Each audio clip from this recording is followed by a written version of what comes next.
hadir Tuhan, berkumpul semuanya paparan lubuk hakim Tuhan, datang sujud menyembah-Mu Bapa. Bapa, urapi kami anak-anak-Mu di tempat ini Bapa, dengan hikmat, dengan Roh-Mu yang kudus, sehingga kami mengerti akan kebenaran firman-Mu. Bapa, biarlah Henry serahkan tubuh jiwa roh Henry, mulut Henry, biarlah Engkau yang memakainya Bapa. Henry hanyalah debu dan Henry tidak ada kekuatan apapun, tapi hanya Yesus Kristus, Allah yang kami sembah, Allah yang kami puji. Hanya Engkaulah Tuhan yang kami tinggikan di tempat ini. Urapi kami satu persatu Tuhan. Kami datang, duduk berdiam dan mendengarkan firman-Mu. Terima kasih Bapa yang Maha Baik, hanya di dalam nama Yesus Kristus. Haleluya. Mari setiap orang percaya katakan amin. Shalom ya saudara. Sebenarnya saya kaget gitu ya, diminta Ama untuk menyampaikan firman. Tapi saya sebenarnya kan kalau dari peparan ini paling bawah gitu, nggak ada kekuatannya apapun. Dan saya juga bukan pendeta gitu. Memang saya baru sama Aman di SSD Bethesda ini saya baru mengambil sekolah MTH dan ini lagi tesis ya. Jadi saya bertanya, Tuhan, aku ini nggak ada kekuatan apapun Tuhan. Aku ini paling bawah Tuhan dari peparan lubuk hakim ini. Apa yang harus saya sampaikan Tuhan? Karena sampai tadi malam saya tidak bisa tidur. Benar, karena saya percaya, karena saya ini paling kecil di antara ular-ular ini gitu. Masa jadi apa yang ngerti pulangnya gitu? Tapi istri saya luar biasa sampai ngorok. Nyenyak tidurnya. Ya, kalau gitu baik kita. Saya ambil tema ini ya tentang kasih Tuhan dan pengampunan. Saya percaya kemarin kita sudah mendengar bahwa kita harus meninggikan nama Tuhan, dan hari ini saya ingin menyatakan bahwa kita juga harus saling mengasihi sesama manusia. Amin. Ya, firman Tuhan katakan, ya, ini diambil dari Matius 22 ayat 39. Kasihilah sesamamu manusia seperti dirimu sendiri. Ya. Jadi ini saya mengambil cerita firman Tuhannya dari Yusuf. Ya. Yusuf dipakai Tuhan ya untuk menyelamatkan bangsa Israel. Ya. Ada rancangan Tuhan yang Tuhan tunjuk ya bahwa dia dikasih mimpi gitu di antara saudara-saudaranya. Bahwa saya ada mimpi, abang-abangku, saya berkas-berkas, kau ini berdiri, berkas Yusuf itu berdiri, berkas gandumnya, tetapi berkas saudara-saudaranya, abang-abangnya, ya itu dia menyembah, berkeluh kepada berkasnya Yusuf.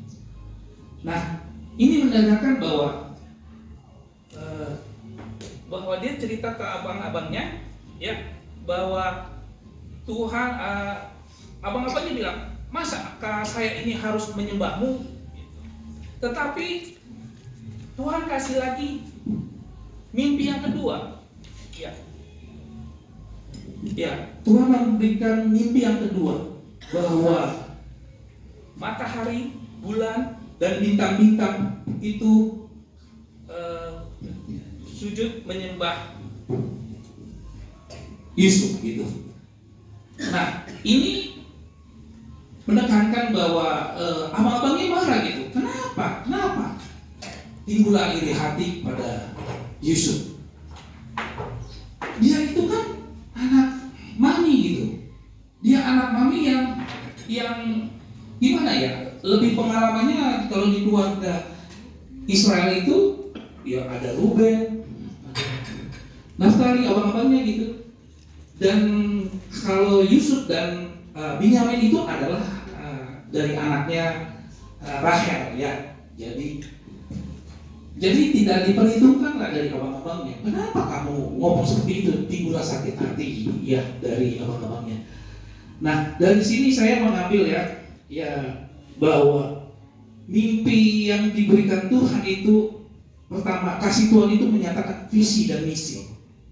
Itu diambil di Kejadian 37 ayat 5 sampai 10. Yusuf bermimpi seluruh saudaranya yang menyembah dia.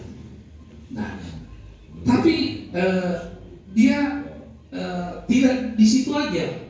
Timbul iri hati ini, bagaimana kalau misalkan abang-abangnya niat jahat gitu, niat jahat. Bagaimana kalau kita membunuh dia? Tetapi ada yang abang yang itu yang keturunannya dari Lea gitu, ada satu orang yang mengasihi gitu. Jangan, nanti bapak ini merasa nanti kesian bapak kita gitu, menangis nanti katanya. Karena memang Yusuf ini diberikan jubah yang indah gitu ya daripada saudara-saudaranya. Nah, karena begitu dia sakit hati dan Yusuf ini akhirnya bagaimana kalau misalkan dia dijual kepada saudara-saudara Midian, yaitu orang Ismail ya. Nah, dari situ kita melihat visi misi Tuhan itu membawa bangsa Israel ini untuk nanti terakhirnya bahwa mereka bangsa Israel itu diselamatkan oleh Tuhan karena di sana Tuhan menjaga, Tuhan melindungi Israel supaya tidak punah, tidak kelaparan ketika ada 7 tahun berlimpahan dan 7 tahun kemarau. Nah, dari situ kita lihat visi misi Tuhan pertama. Yang kedua, saya ambil ceritanya ini, poin kedua, kasih Tuhan itu harus mengalami proses pembentukan karakter Kristus. Tidak di situ aja, Yusuf harus mengalami proses. Yusuf harus mengalami dia dibawa ke saudara, dijual ke bangsa Mesir, yaitu ada Potifar. Di situ Tuhan menyertai dia, dan di situ dia saking sudah dipercayakan dia untuk rumahnya Potifar, tetapi iblis tidak suka, dia diganggu oleh istri Potifar. Nah, dari situlah Tuhan melihat membawa dia mengalami proses, dihina, dicaci maki oleh istri Potifar bahwa dia telah mengganggu istri Potifar dan dibuang penjara. Nah, inilah mengalami proses pembentukan. Nah, di situ Tuhan melihat proses-proses itu. Apabila Yusuf tidak kuat di dalam proses itu, akhirnya pasti bangsa Israel tidak diselamatkan dan tidak akan ada Israel yang akan kelaparan. Yusuf tidak menjadi wakil raja.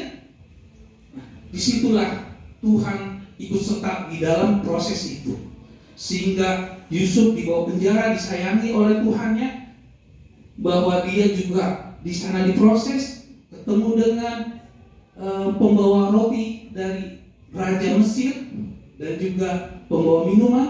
Nah, di situ dia juga mengartikan mimpi, dan kita tahu mimpi itu juga Raja Mesir juga ada mimpi 2 kali juga menyatakan bahwa Yusuf itu disertai Tuhan.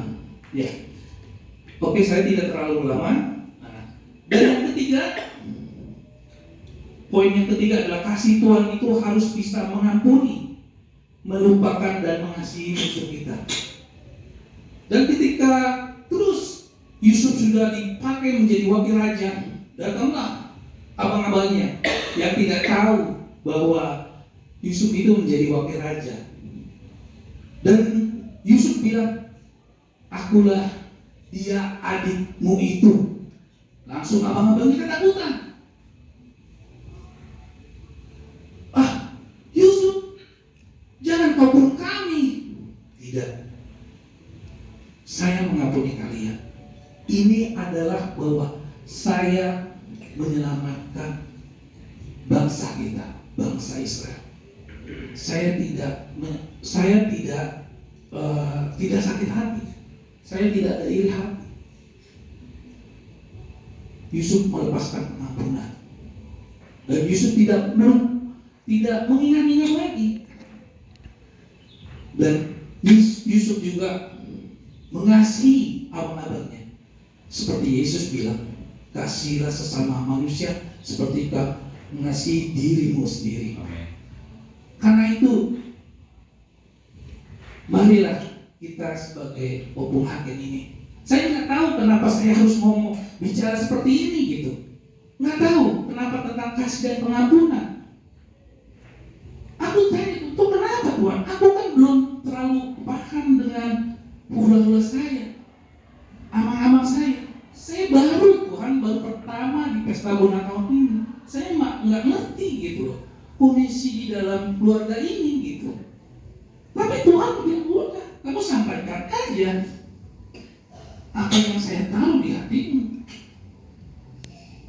Karena Tuhan ingin para hubung hadir diberkati. Amin. Menerima kemenangan.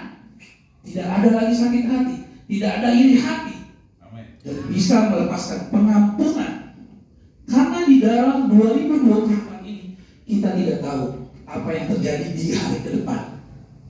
Karena itu persiapkan hati kita. Kalau kita mau menerima misi-visi dari Tuhan, yang Tuhan akan bukakan untuk kita semua, baik di dalam pekerjaan, baik di dalam pelayanan, ataupun di lingkungan sekitar. Mungkin ada maksud Tuhan. Kita harus bisa melepaskan pengampunan. Kita harus bisa menjadi terang, menjadi garam, mempengaruhi orang-orang supaya kita membawa kepada Kristus. Karena Tuhan ingin kita menjadi pengaruh, bukan dipengaruhi. Tuhan ingin kita semakin berkemana-mana. Makanya poin yang keempat ya,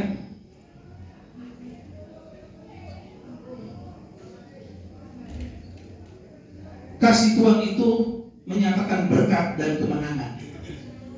Kejadian 45 ayat 18-20 bisa dibacakan. Saya minta tolong. Ini sudah terakhir ya, supaya kita tahu ya, itulah kuasa Tuhan, kasih Tuhan dan pengampunan.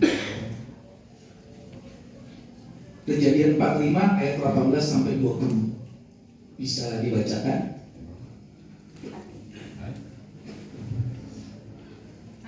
Ayat 18-20 Kejadian 45. Jemputlah ayahmu dan seisi rumahmu, dan datanglah mendapatkan aku.